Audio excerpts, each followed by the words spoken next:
Ship was dying. There was no other way to say it. The enduring patience. A Belkarath heavy cruiser that had sailed the stars for 62 years was bleeding fire into the dark. 17 fractures ran along its hull like cracks in old bone. 2 of its 4 engines were dead. The third was making a sound that no engine should ever make. Life support was running on backup power. The backup power was failing too.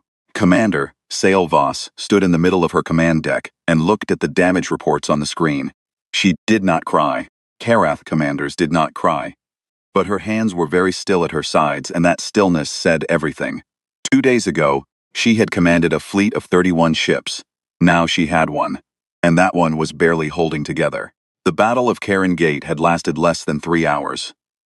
The Dominion of Veth had come with weapons that the Concord had never seen before. Weapons that punched through shielding like it was paper. Weapons that turned ships into clouds of hot metal and silence. The Concord fleet had tried to fight back. They had tried very hard. It had not mattered. Ship after ship had gone dark, and when it was over, the enduring patience had been the only vessel left moving. Even then, moving was a generous word for what it was doing. Sail Voss had ordered her crew to push the remaining engines as hard as they could. Get away. Just get away. They had made it out of the Karen system by luck and by nothing else. Now they drifted in deep space, near the outer edge of a small, quiet star system, a yellow star unremarkable. The Velkarath charts listed it simply as Sol 3, a system with 1 inhabited planet on its third. The species living there had only been spacefaring for about 200 years. Young, very young, barely old enough to count, by galactic standards. Sail Voss had never given much thought to Earth or its people. Humans, they were called. The Concord had catalogued them as a Category 3 civilization, curious, energetic, mostly harmless. They had small ships, primitive weapons, and a habit of sending radio signals in all directions, as if they wanted every dangerous thing in the galaxy to know where they lived. Every older species in the Concord found them either amusing or slightly worrying. She looked at the navigation screen. Sol 3, Earth, was the only inhabited world within range of what was left of her engines. She stood there for a long moment. Behind her, crew worked quietly. 214 people. Engineers, soldiers, pilots, medics, all of them tired. All of them waiting to see what she would do. Asking for help was not something Velkarath did easily. Their civilization was 4,000 years old. They had built wonders. They had mapped stars that younger species had not even discovered yet. They were proud, not arrogantly, but deeply, the way a person is proud of something they have spent their whole life building. To send a distress call felt like failure. It felt like admission of weakness. But 214 people were breathing the recycled air on this ship, and that air was getting thinner. Sail Voss made her decision. She did not send a distress call. She sent a docking request. There was a difference, and the difference mattered to her. A distress call said, "We are helpless." A docking request said, "We require temporary use of your facilities." She worded it formally, carefully, with the full weight of Velkarath diplomatic language. She stated their situation plainly: damage sustained, repairs required. But she did not beg, and she did not dramatize. Then she sat down in her command chair and waited. She expected to wait a long time. Earth was a young civilization. They might not have the technology to respond quickly. They might not even understand the signal. She prepared herself for silence. She told her crew to conserve power and rest where they could. She closed her eyes. 6 hours later, 3 ships appeared on the scanner. She sat up straight. 6 hours. The signal had barely had time to reach them at that distance. And yet there they were. 3 vessels, moving fast, headed directly toward the enduring patience. She stared at the readings. The ships were not elegant. They were not sleek. The scanner showed mismatched hull plates, external pipe systems, what looked like extra engine components bolted onto the outside like an afterthought. They looked to Velkarath eyes like someone had assembled them in a hurry from whatever parts were available, but they were fast, faster than they should have been, given their size and apparent design. Her communications officer looked up. "They are hailing us, Commander." Through. The voice that came over the speaker was human. Warm, quick, slightly out of breath. A woman's voice. "This is Chief Engineer Mara Okonkwo aboard the HSV Ironside. We received your docking request. We're coming to you. Don't shut down anything else. We'll take a look when we get there." "How many crew do you have aboard?" Sail Voss blinked. The question was practical. Immediate, no ceremony, no formal acknowledgement of rank or species. Just how many people, what is the situation, we are coming. 214, she said. Good. We've got medical teams. See you in about 40 minutes, Commander. The channel clicked off. Sail Voss sat quietly for a moment. 40 minutes. The human ships arrived in 38. They docked without permission, or rather, aced permission, and then started docking before the answer came back. Which Sail Voss noted was either very confident or very rude. She hadn't decided which. A team of humans came aboard in thick suits, carrying cases of equipment and handheld scanning devices that beeped constantly. They moved fast and talked fast and looked at everything, every crack, every burned-out panel, every dead system. Chief Engineer Okonkwo was a short woman with close-cropped hair and very sharp eyes. She walked through the ship at a pace that made Sail Voss's officers scramble to keep up. She stopped at the engine room, at the third engine, the one making the terrible sound, and was quiet for exactly 4 seconds. Then she said, "Okay, we can fix this. And while we're at it, can we improve a few things?" Sail Voss stared at her. "You want to improve our ship?" "Well, yeah." Okonkwo gestured at the cracked hull plating above them. "I mean, while we have it open anyway. No point in patching a hole if the material around the hole is weaker than what you're patching it with, right?" Sail Voss had been prepared for sympathy. She had been prepared for awe. Younger species often looked at Velkareth ships with wide eyes. She had been prepared for polite, careful, respectful assistance from people who understood they were dealing with a much older and more advanced civilization. She had not been prepared for this, for someone looking at a 62-year-old Velkareth cruiser and suggesting, in the same breath as offering to repair it, that it could be better. "You will repair the damage," Sail Voss said slowly. "That is what is required." Okonkwo looked at her, not with offense, with something more like patience. The kind of patience that was actually just contained energy, waiting for permission. "Sure," she said. "Whatever you want. We'll just fix what's broken." She turned back to her scanner and kept walking. Sail Voss watched her go. Something felt strange, not wrong exactly, but unfamiliar. Like standing on a surface that looked solid, and then realizing it might be deeper than you thought. The human medics moved through the ship quietly, attending to the wounded crew with skill and gentleness. Sail Voss watched them work. They adapted quickly to Velkareth biology, asking the ship's medical officer questions and adjusting their methods without complaint. One young medic, barely more than a child, by Velkareth standards, sat beside a badly injured engineer named Kale Tor and held his hand for 2 hours while the treatment ran its course. Not because it was required, just because it seemed like the right thing to do. Kale Tor later told Sail Voss it was the strangest thing that had ever happened to him.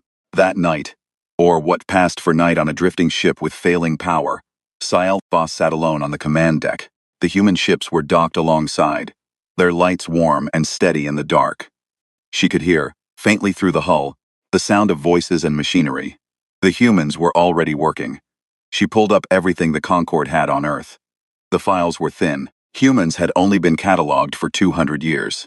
They had developed quickly, very quickly, faster than most species of their age, but they were still young, still learning, still, by every measure the Concorde used, small. And yet they had come in 6 hours. They had come with 3 ships and medical teams, and a chief engineer who wanted to improve a Velkareth cruiser, like it was a perfectly normal thing to want. Sail Voss read through the files until the screens began to blur. Then she set them aside and looked out through the cracked viewport at the stars. She had come here because she had no other choice. She had come here because 214 people needed to breathe and eat and live to see another day. She had come here expecting to receive basic repairs from a well-meaning but limited young species, thank them formally, and leave. That was still the plan. But sitting there in the quiet dark, with the sound of humans working in the belly of her ship, she had the very faint and very unsettling feeling that something was already changing, and that she didn't yet understand what it was. She told herself it was exhaustion. She was probably wrong. The dockyard was not what Sail Voss had expected. She had expected something simple, clean lines, organized stations, the quiet efficiency of a civilization that knew its limits and worked carefully within them. Young species tended to build carefully. They had not yet learned what to be bold about, so they were cautious about everything. Lunar Orbital Dockyard Alpha was not cautious about anything. It hung above Earth's moon like a structure that had been planned, abandoned, expanded, planned, and expanded again several times over. There were sections that looked finished and polished, and sections that looked like someone had added them last week, using whatever materials were nearby. There were cranes and scaffolding and ships in various states of being built or taken apart. There was noise, constant noise, the sound of metal being shaped and engines being tested and people talking over each other. There were hundreds of workers, and none of them seemed to move slowly. The enduring Patience was towed into the main bay, and Sail Voss stood at the viewport and watched the dockyard swallow her ship like it was completely used to receiving ancient, battered Velkarath cruisers. Director Yusuf Harlan met her at the docking platform. He was a tall, broad-shouldered man with gray at his temples and the kind of calm face that came from spending years in places where things could go very wrong, very fast. He had been a military engineer before he ran the dockyard. That much was in his file. He shook Sail Voss's hand firmly, which was a human gesture she had read about but not experienced, and looked her in the eye, without the nervous deference that most younger species officials showed when meeting Velkarath commanders. "Welcome to the dockyard," he said. "We're going to take good care of your ship. I expect a full report on the repair plan within 24 hours, Sail Voss said.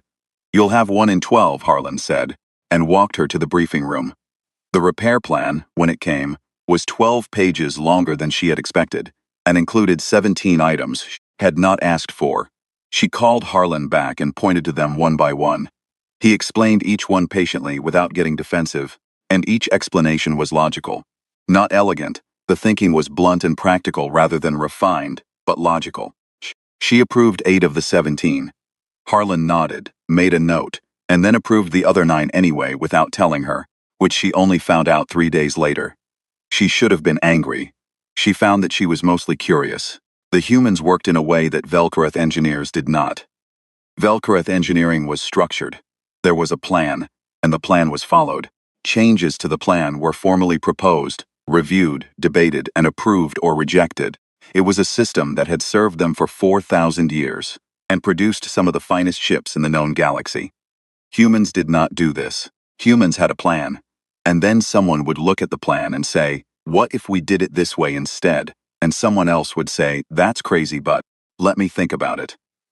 And an hour later, 3 people would be arguing loudly, while a 4th was already building the new version to see if it worked. And sometimes it didn't work, and they took it apart, and tried again, and sometimes it worked better than the original plan. Nobody seemed particularly bothered either way. It was chaotic. It was also, Sail Voss had to admit, very fast, Dr. Priya Anand knocked on the door of Sail Voss's temporary quarters on the 4th day.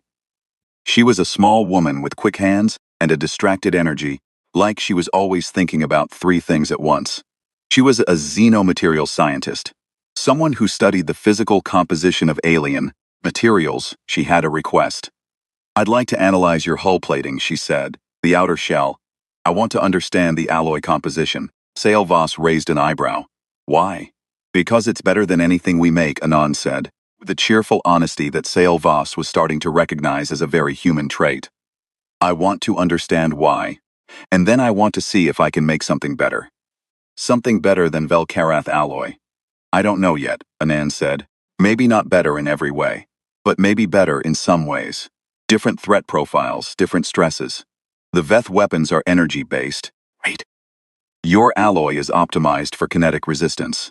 What if there was a material that absorbed directed energy instead of deflecting it?" Sail Voss stared at her for a moment. "That is a significant materials science problem. It would take years of research." Anand smiled. "I've been working on it for about 3 weeks.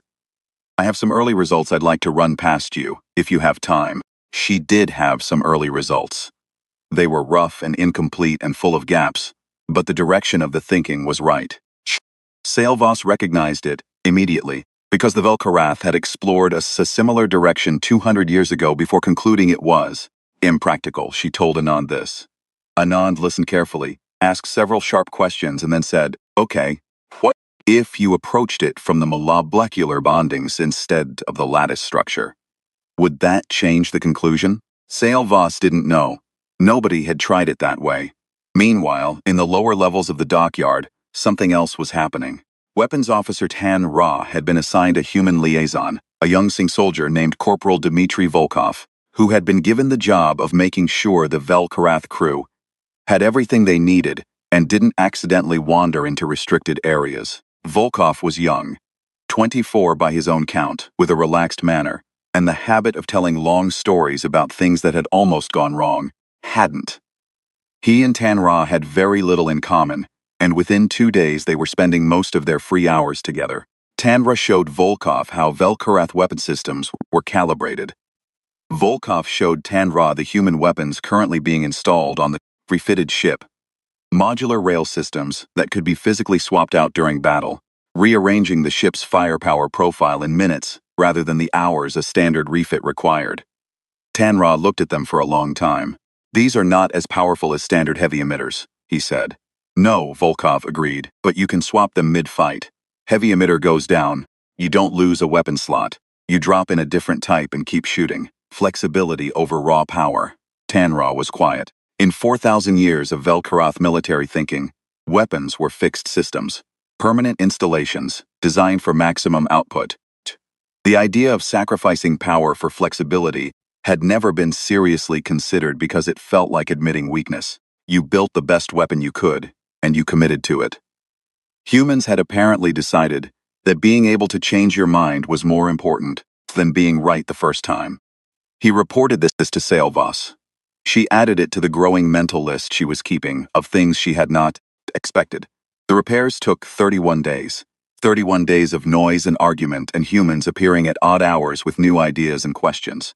On the 23rd day, Dr. Anand appeared at Sailvas's door again, this time looking like she hadn't slept in 2 days, which she probably hadn't. "I think I've got it," she said, and held up a small panel of material. Dark gray, slightly rough, unremarkable in appearance. Ferrocareth, composite. It's a combination of our synthetic polymers and your base alloy structure, bonded at the molecular level, using a process I'm fairly sure no one has tried before because it's honestly a little insane. She handed the panel to Sailvas. It was lighter than it looked. "What does it do?" Sailvas asked. "It's directed energy and redistributes it across the surface, instead of transferring it to the ship beneath. Against Veth energy weapons, based on the battle data you brought us, I estimate it reduces effective damage by around 60 to 70%. Sailvas turned the panel over in her hands. It felt like ordinary metal. It felt like nothing special. She thought about the Battle of Karen Gate. She thought about 30 ships going dark in less than 3 hours. "You built this in 3 weeks, she said. 26 days, Anand corrected, yawning. Sailvas looked at her. At this tired small woman with messy hair and quick hands, who had taken a 4,000-year-old materials science problem and found a new angle that no one had tried. Who had not been asked to do this. Who had done it because she looked at a broken ship and saw a problem that was interesting. On the 31st day, the enduring patience left the dockyard. It looked the same from the outside, mostly. Same hull shape, same general configuration. But the hull plating was new. The phase drive had been rebuilt using a method that Velkarath engineers had found philosophically confusing but practically undeniable. The weapons systems included 6 of the human, modular mounts that Tanra had spent 2 weeks arguing against and then quietly admitted were clever. The life support was running at 112% of its original capacity. Sailvas stood at the viewport and looked at the dockyard as it grew smaller behind them. It still looked like a pile of welded ambition. It still sounded like organized chaos. The humans who had worked on her ship were already moving on to the next project, talking fast, arguing, building. She thought about Okonkwo's first words aboard the ship. "Can we improve a few things?" She had thought at the time that it was the question of someone who didn't quite understand the situation, didn't grasp that they were dealing with Velkarath technology, centuries beyond what they could truly comprehend. She understood now that she had been wrong. Okonkwo had understood exactly what she was looking at. She had looked at a Velkarath cruiser, 62 years old and battle-broken, and seen something that wasn't finished yet. That was how humans looked at things. Not as finished or broken, as current drafts. Sailvas wasn't sure whether that was a beautiful way to see the world or a dangerous one. Sitting in the command chair of her rebuilt ship, Feeling its new systems hum around her like a living thing, she was beginning to think it might be both. The message came from Director Harlan 3 days after the enduring patients left the dockyard. He wanted a meeting, not a formal diplomatic session. Just a meeting, he said, between people who had been working together for a month and had things to discuss. Sale Voss agreed, mostly because she had been expecting something like this. Humans, she had learned, did not do things without reason. The 31 days of repairs had not just been about fixing a ship. She had understood that somewhere around day 15, though she had not yet been able to say exactly what else they had been about. She returned to the dockyard. Harlan met her in the same briefing room as before, but this time there were others.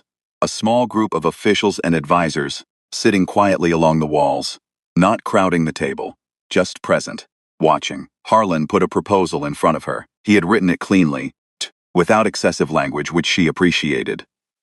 It said, in plain terms, that humanity wanted to enter the war against the Dominion of Veth, not as a support force under Concord Command, as independent combatants, contracted allies with their own command structure, their own ships, and their own operational decisions. In exchange, they asked for 3 things: access to Concord jump lane charts, a seat at whatever peace table came after the war was over, and the right to debrief every battle survivor from every engagement with the Veth, every soldier, every officer, every crew member who had seen combat and lived. Sale Voss read the proposal twice. Then she looked up at Harlan. "You want the debrief, right?" she said. "Yes. Not expanded territory, not resource agreements, not weapons technology access. No." She set the paper down. "Why?" Harlan folded his hands on the table. "Because we've been watching this war for 2 years, Commander. Every engagement we could get data on. Every ship that came back damaged, we studied the damage. Every tactical report the Concord shared publicly, we analyzed. We've built models of how the Veth fight, their formations, their preferred engagement ranges, their weapon charge cycles, the gaps in their coverage patterns." He paused. "But models built on incomplete data have limits. We need the human element. The things that happened in the gaps between the data points. What actually worked for half a second before it stopped working? What a pilot noticed in the last 3 seconds before their ship went dark. That information exists only in people's heads, and it dissipates when they die or when time passes." Sale Voss was quiet for a moment. "You have been studying the Veth since they started moving against the Concord, and your government was informed of this." "My government funded it," Harlan said simply. She looked at the other people in the room. They looked back at her with the calm patience of people who had already made a decision and were waiting for the rest of the world to catch up. She thought about the 6-hour response time, the modular weapons, Anand's composite material, the phase drive rebuild that shouldn't have worked and did.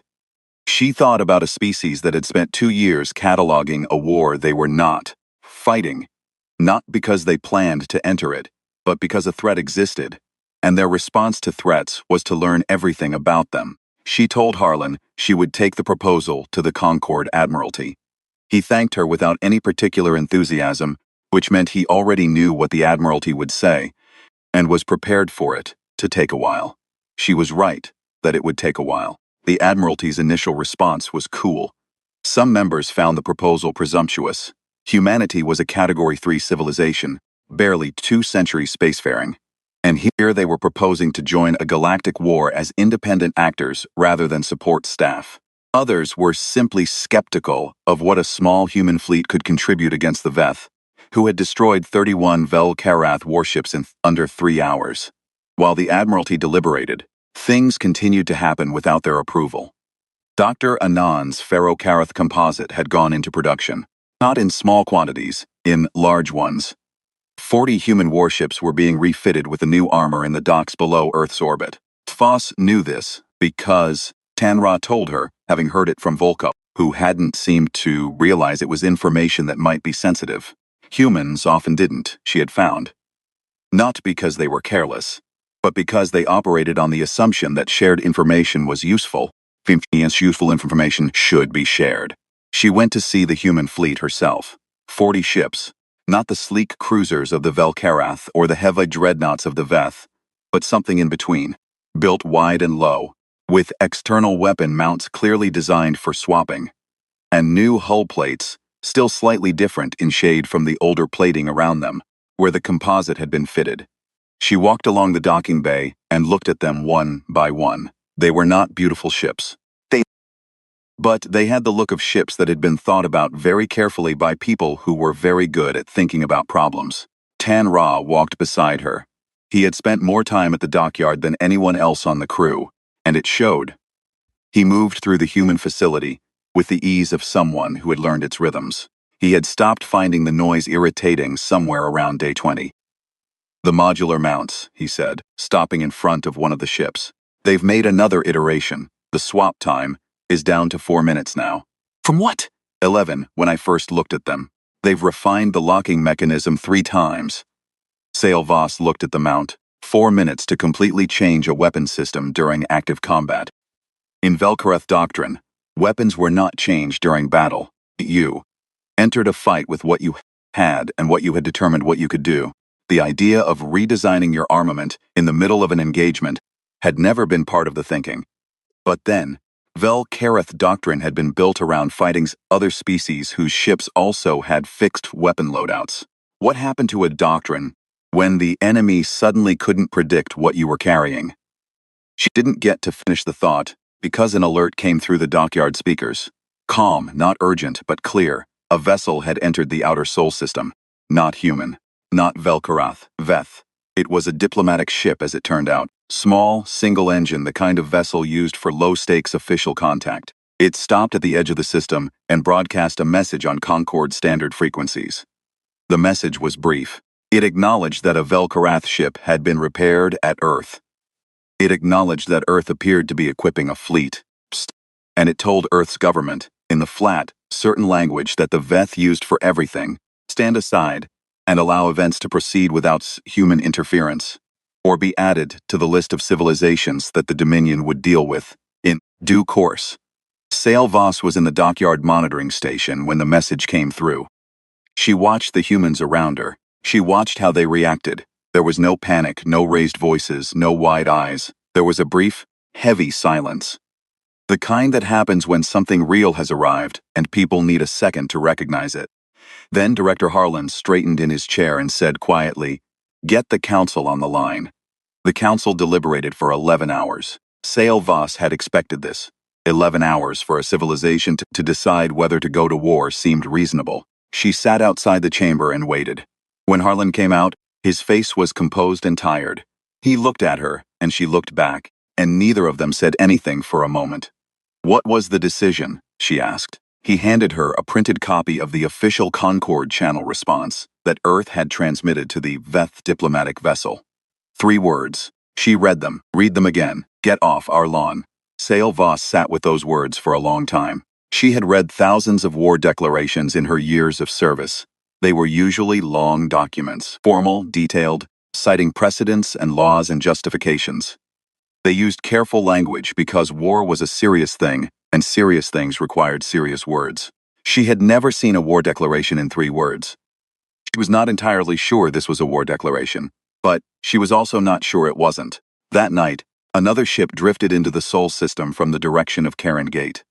Velkarath, severely damaged, the heavy cruiser Unbroken Shore, the only other survivor from the battle, which had been making its way towards Sol for weeks on minimum power. Sail Voss personally went out to meet it. As it was towed into the dockyard, she watched the human crews mobilize. No waiting, no deliberation, just people moving to their stations and beginning the work. She thought about how they had arrived for the enduring patience in 6 hours, how they had turned 31 days of repairs into something else entirely, how they had spent 2 years in the dark, watching a war and learning from it without anyone asking them to. A hand touched her arm. Okonkwo, standing beside her, watching the Unbroken Shore come in. "We'll give this one the system treatment," the chief engineer said. Sail Voss nodded. Then, because it had been sitting in her for weeks, and she finally had the right moment. "Why do you do this?" Okonkwo looked at her, confused. "Do what?" "All of it." Sail Voss gestured. "At the dockyard, at the ship, at everything. The improvements, the research, the preparations. You were not in this war. The Veth were not coming for you. You could have repaired my ship and sent me away and stayed safe."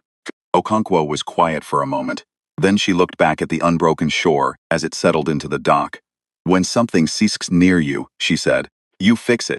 That's just what you do, and when something is threatening the people near you, you deal with it. She paused. Shh. We've been watching the Veth for 2 years. We know what they do to civilizations they run through. So, yeah, it was going to be our problem eventually. We just decided to make it our problem now, while we still had time to prepare. She said it simply, without drama, the way someone would explain why they had fixed a leaky pipe before it flooded the house. Sail Voss looked at her, at this woman who had walked onto a dying ship and seen potential, who had spent 31 days turning that potential into something real, whose species had spent 2 years loading a weapon that nobody had asked them to build. You have been ready for this, Sail Voss said. We've been getting ready, Okonkwo corrected. There's a difference. She went back to work. Sail Voss stood at the viewport a while longer, watching the lights of the dockyard, moving and busy in the dark. Somewhere out there, the Veth were waiting to see what these primitives would do. She almost felt sorry for them. Almost. The Concord Admiralty did not like the human battle plan. This was clear from the first 10 minutes of the briefing, when 3 senior admirals, Velkarath, Arathi, and Sen, sat in silence and read through the tactical document that Director Harlan's team had submitted. The silence got heavier as the reading went on. When Admiral Veentor of the Velkarath finally set his copy down, he looked across the table at Harlan the way a very old professor looks at a student who has turned in something technically interesting but practically insane. This has never been done, the Admiral said. I know, Harlan said. Wolfpack formation at this scale requires continuous coordination between 40 ships in real time. The communication burden alone, we've tested the relay systems. It works. You've tested it in exercises, against simulated Veth formations, against your battle data, and against modeling built on every engagement the Concord has fought in the last 2 years, Harlan said. He was calm. He was always calm, which Sail Voss had come to understand was not peacefulness, but a kind of controlled pressure, like a sealed container that had a lot going on inside it. I understand it looks different from Standard Doctrine. That's because it is different. Standard Doctrine lost 31 ships at Karen Gate. The Admiral was quiet. That particular point was difficult to argue with. The plan was this. 40 human ships would operate in rotating Wolfpack cells of 5, with each nest targeting a specific section of the Veth formation. When a ship in a cell took heavy damage, it would pull back to the rear, and a fresh ship would rotate in to replace it, maintaining pressure on the Veth line without any single vessel fighting until it broke. The modular weapon systems made this work. A ship rotating to the rear could swap its damaged emitters for functional ones in minutes, then rotate back into the fight. The Veth would be facing an enemy that never seemed to get weaker, because its weak elements kept disappearing, and strong ones kept appearing in their place. Combined with the micro-jump capability, the refitted phase drives that could make very short jumps inside the battle zone, human ships could appear behind Veth formations before the enemy had time to realign. The Veth fought in fixed lines. They were very good at fixed lines. They were not designed for an enemy that didn't stay where they'd been a moment ago. The Admiralty approved the plan reluctantly, because Sail Voss told them to. She did not explain exactly why she trusted it. She wasn't sure she could have explained it in words that would make sense to people who hadn't spent 31 days watching humans work. The fleet assembled at the edge of the Karen system 6 months after the enduring patience had first limped into Sol. 40 human warships, their hulls dark gray with ferro-Karath composite plating, the refitted enduring patience and unbroken shore beside them, a support wing of 14 Concord vessels further back, ready to hold the perimeter, and waiting at the center of the Karen system, holding the gate they had taken with such terrible ease before, the Veth. Sail Voss stood on the command deck of the enduring patience and looked at the scanner readout. More Veth ships than last time. They had reinforced after the first battle. They were confident here.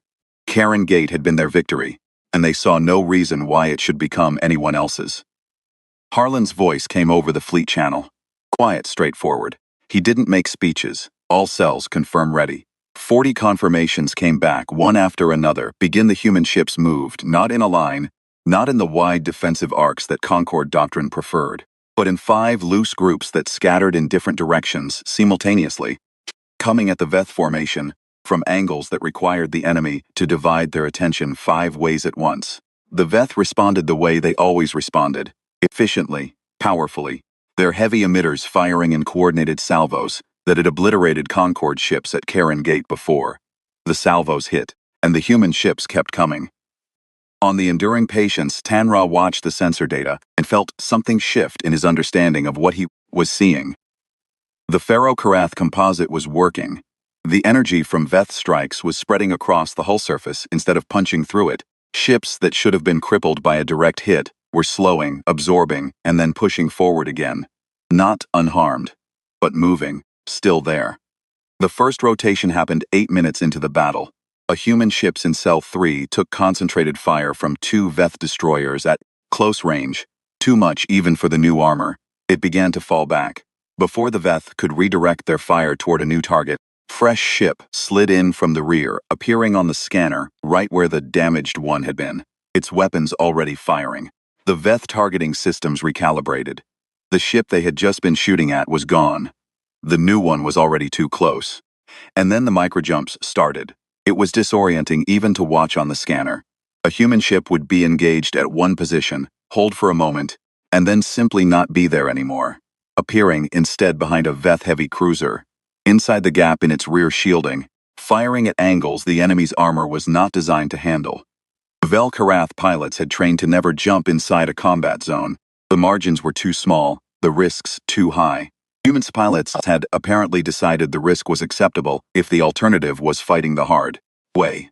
The Veth had never faced this before. In 800 years of galactic conflict, no one had used these tactics, because no one had built ships that could execute them. Fixed weapons meant fixed strategies, but here was an enemy that changed its shape in the middle of the fight, that rotated, jumped, swapped, and reappeared in places it wasn't supposed to be. The Veth formation, designed for overwhelming force along a predictable front, had no answer for an enemy that refused to stay on the predictable front. 3 hours into the battle, something happened that had not been in anyone's plan. One of the Veth destroyers took heavy damage from converging fire and began to drift, still, partially powered, but unable to maneuver. Standard practice, in any species doctrine, was to disable a ship and leave it, but a boarding team had been a part of Harlan's contingency notes, a small section in the plan that the Admiralty had treated as theoretical, since boarding a live enemy vessel in the middle of combat was considered suicidal. Corporal Volkov's Marine unit apparently had not read the part about suicidal. The boarding transport was a battered, fast little ship that had no business being in a combat zone, and it latched on to the drifting Veth destroyer while the battle raged around it. 12 Marines and 6 engineers went through the hull breach.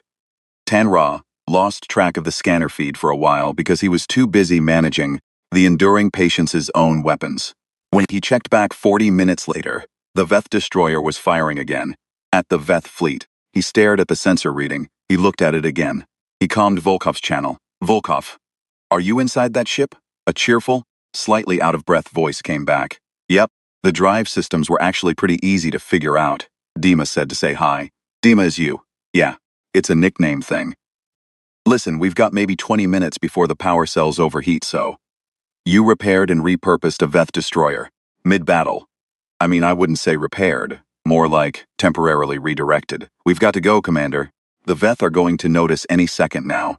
The line crackled.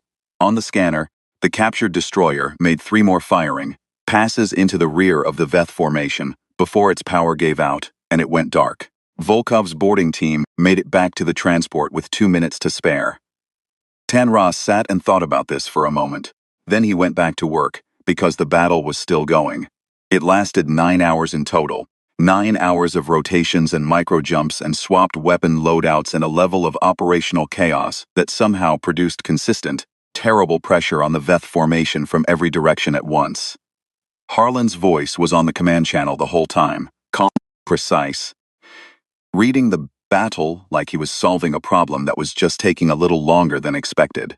When the Veth finally broke, when the formation that had held Karen Gate for 6 months began to collapse and the surviving ships turned to run, there was a moment of quiet on the command deck of the Enduring Patience that felt very large. Sail Voss looked at the scanner. 80% of the Veth force destroyed or disabled. The Concorde support wing, mostly untouched, having held the perimeter as planned, was moving forward to secure the gate. Human ships were pulling back to their rotation pattern, beginning damage assessments. One human ship was gone, the HSV Kestrel, lost in the 6th hour to a concentrated broadside from a Veth dreadnought that had adjusted faster than expected. 47 crew. The rest of the human fleet was already arguing, on an open channel that Sailvoss could hear from the bridge, about what they could have done differently to save it. Not celebrating, not resting, arguing about what they had missed. The Veth High Command, in retreat, sent a message. It came through on a frequency they had never used for communication before. An emergency channel, the kind used when there was nothing diplomatic left to say. It was addressed to Earth, to the Concorde, to the human fleet. It was short. What are you? Sailvoss looked at the message for a long time. Then she looked out through the viewport at the Karen Gate, the place where she had lost 30 ships, where her fleet had been broken in an afternoon, where she had run with a single damaged cruiser and drifted through dark space. A primitive species could at least patch her hull. She thought about Okonkwo's first words, about Anand's gray panel of impossible material, about Volkov taking a boarding team into a live enemy ship because the plan had said it was theoretical, and nobody had said it was impossible. She sent a response to Harlan. It was not a military message, just 3 words, "You knew this."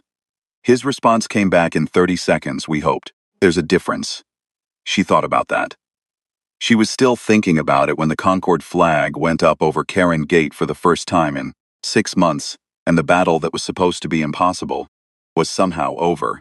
The peace summit was held on a station above a neutral world called Veth Maran, a place chosen because it belonged to neither the Concorde nor the Dominion, and because both sides had agreed it was far enough from the places where people had died that the dying might feel, very slightly, less present in the room. It did not entirely work. The dying was always present.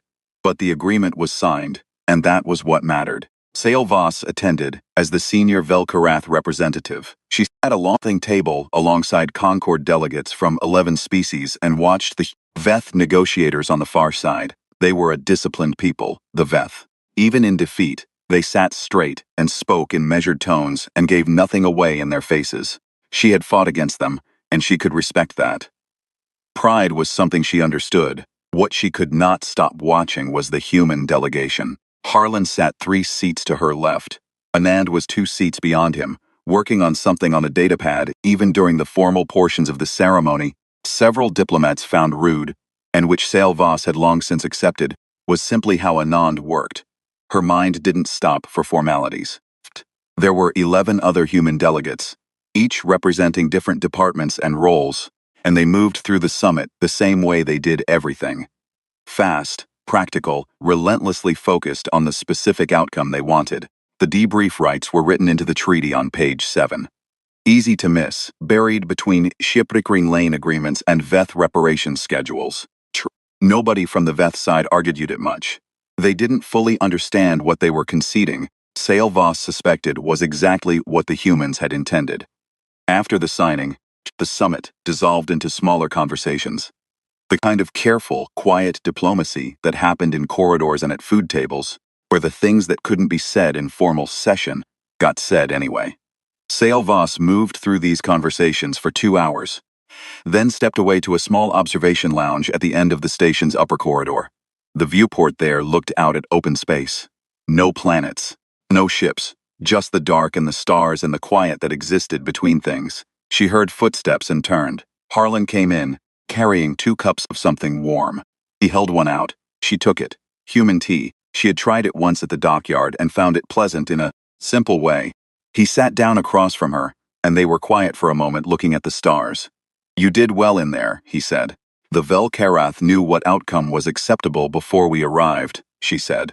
"Negotiating is easier when you know what you actually need and what you are willing to give." "Most people don't know those things," Harlan said. "That's usually the problem." She held the cup and thought about the question she had been keeping for the right moment. She had been keeping it for a while.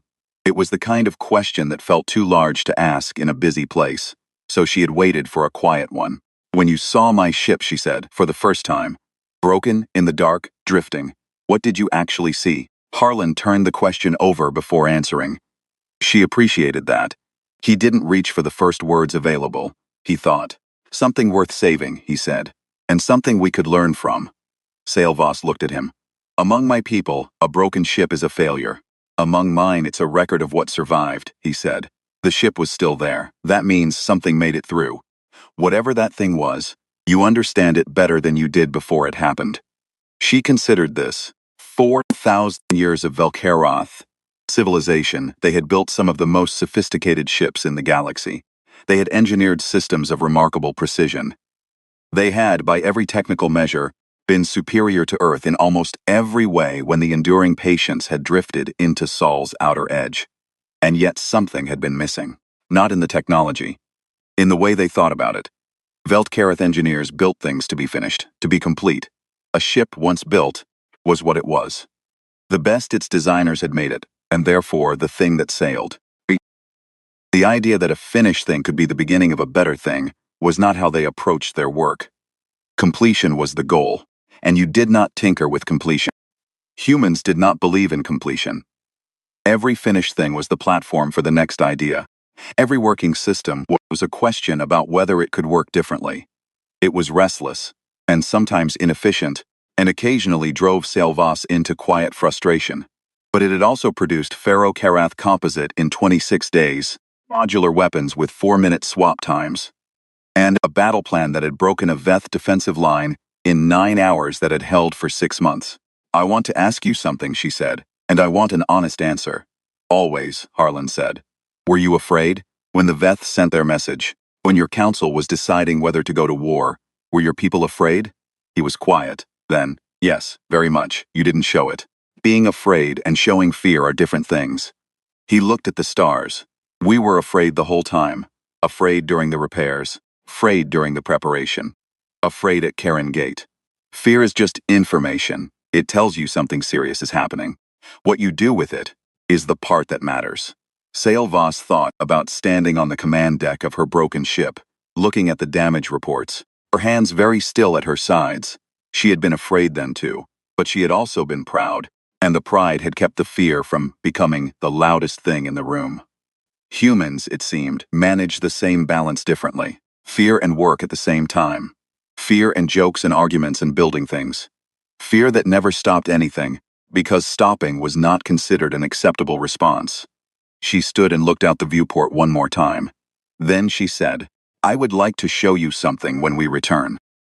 Harlan raised an eyebrow. Something the Velkaroth have been working on. People's input. She paused. We have been reconsidering some things. He smiled, not a big smile, just the small, satisfied kind. 2 weeks after the summit, on a clear morning above Earth's moon, a new ship rolled out of Lunar Orbital Dockyard Alpha. It was unlike anything that existed in the records of either civilization. The hull shape was Velkaroth, long, elegant, built for endurance, but the hull plating was Ferro-Karath composite. The weapon mounts were modular, designed around a new locking system that Tan Ra and Volkov had developed together in what they both described, separately, as an argument that lasted 2 weeks and then suddenly became a blueprint. The phase drive was the third iteration of the rebuilt system, the one that had started as philosophically offensive to Velkaroth engineers and had become quietly the thing their own designers were studying and borrowing from. It was not a Velkaroth ship. It was not a human ship. It was something that had not existed before a dying cruiser drifted into the wrong star system and asked carefully and without begging for help. Tanra and Volkov stood together in the observation bay and watched it launch. It moved cleanly, with the ease of something that had been thought about very carefully by people who understood both what they were building and why. Tanra watched it go for a long time.